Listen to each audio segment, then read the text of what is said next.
you bilingual? What does that look like in the script? Like, are you getting it in 2 languages, or do you get separate pages? Like, I'm so curious about the logistics of how that's achieved. So I think it depends on the scene, but at first it was just in parentheses, in Chinese, blah blah blah blah blah blah blah blah, and then later they would send me a video, an audio recording of how to pronounce it, and then they had a linguist on set for all the Mandarin scenes. Yeah, it was really cool to get to learn a new language. Oh, you didn't speak before the gig? So I train Shaolin Kung Fu, and so all my shifus who were raised in the temple, they speak to me in Mandarin a lot of the time, so I kind of like understood a few phrases, but not everything, but I think it definitely helped with my pronunciation, for sure. Cool. So Riley, you know I gotta ask, do you feel like Allie is like the perfect future self, like version of yourself? Do you feel like that's where you're gonna be a comedian, stand-up comedian, and your future life? I think she's a perfect future version of Erin. Erin, okay. What was it like getting to work with her? Oh, it was a blast. I would never think of Allie wanting to play like an older version of me, but she and I just had a blast crafting this character, and we really bonded over the fact that Erin had this, she was sort of forced to grow up really quickly, knowing that she had to take care of other people rather than herself. Herself wasn't really her main focus, and I think in scenes where we see adult Erin, we can see that like 12-year-old girl still inside of her, so it was a blast.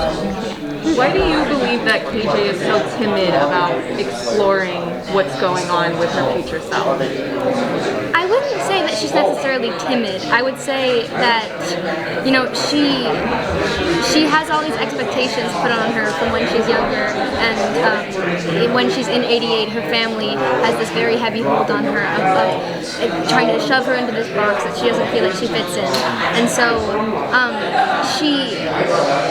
I think that she, like, herself is almost okay with not knowing, first of all, and then also doesn't necessarily want to be disappointed. I think that she's comfortable enough to not want that sneak peek, and but luckily she's happy with herself, and you know, is able to grow her confidence throughout the series, and find out who she is more. But I wouldn't necessarily say she's timid. I Hesitant is probably the word I would say. Hesitant, yes, but I think she's just more comfortable and doesn't need to explore further. And also she has seen what Erin has gone through and is protecting herself. So maybe hesitant. Your characters all go on self-discovery journeys. Was there anything that you learned about yourselves through these characters? Did you know anything about yourself? That's a heavy question. I think filming it, I was 13, and I feel like during like the ages between 12 and 13, there's this like uncertainty of who you are, or if you fit in or not. And playing Erin and interacting with the girls and just being into this whole new experience of working on a set really helped me discover the things that I like and the things that I want to do. I learned a lot. I learned a lot, and I definitely now just feel a lot more comfortable with who I am. Yeah, and as like the experience of working on this set, it was the first time that I really felt like a project was so much bigger than me. And if anything, it just completely solidified that this is what I want to do for the rest of my life. And then also, just by like working with Riley, this lass right here, I haven't said this before, but she and I got into a lot of hijinks like offset, and when we were, you know, just hanging out together, and she definitely helped me learn to come into myself more and to not be embarrassed, because I feel like so many people our age are so caught up in, you know, just being cool all the time. But Riley and I would like go to restaurants and just dance in the middle of restaurants, or we would roller skate around the streets, and we did not know how to roller skate, and we would just sing on set and not care who heard us, and so we just, you know, got to live it up and you know, embrace ourselves and each other, and that that helped me, you know, be more solid with myself and appreciate fun. That's exactly how I felt with, like, she basically explained exactly how I was feeling whenever I was around Fina. We haven't discussed this ever. And that never. Wow.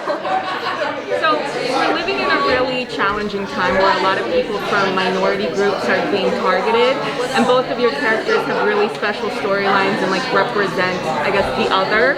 So was that something that really stood out to you about like what this story is going to provide for people who maybe feel alone or unsafe? Yes, so Paper Girls doesn't exaggerate the 80s. It's not used as a crutch with all the nostalgia. The 80s wasn't a great time for a lot of people. You know, with the homophobia and the sexism and the racism, it's really interesting to see how it all affects the girls as young people.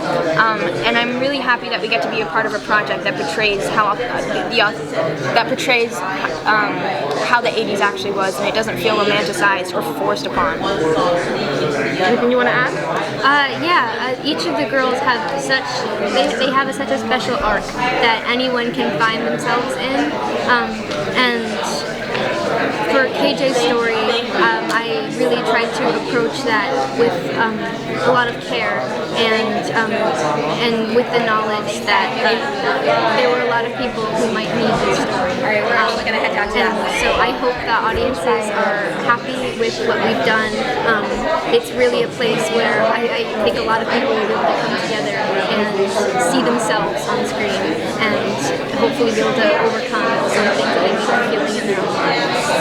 Well, not only Fina helped me be who I am today, but also KJ's character. Yeah. Thank you guys. Thank you.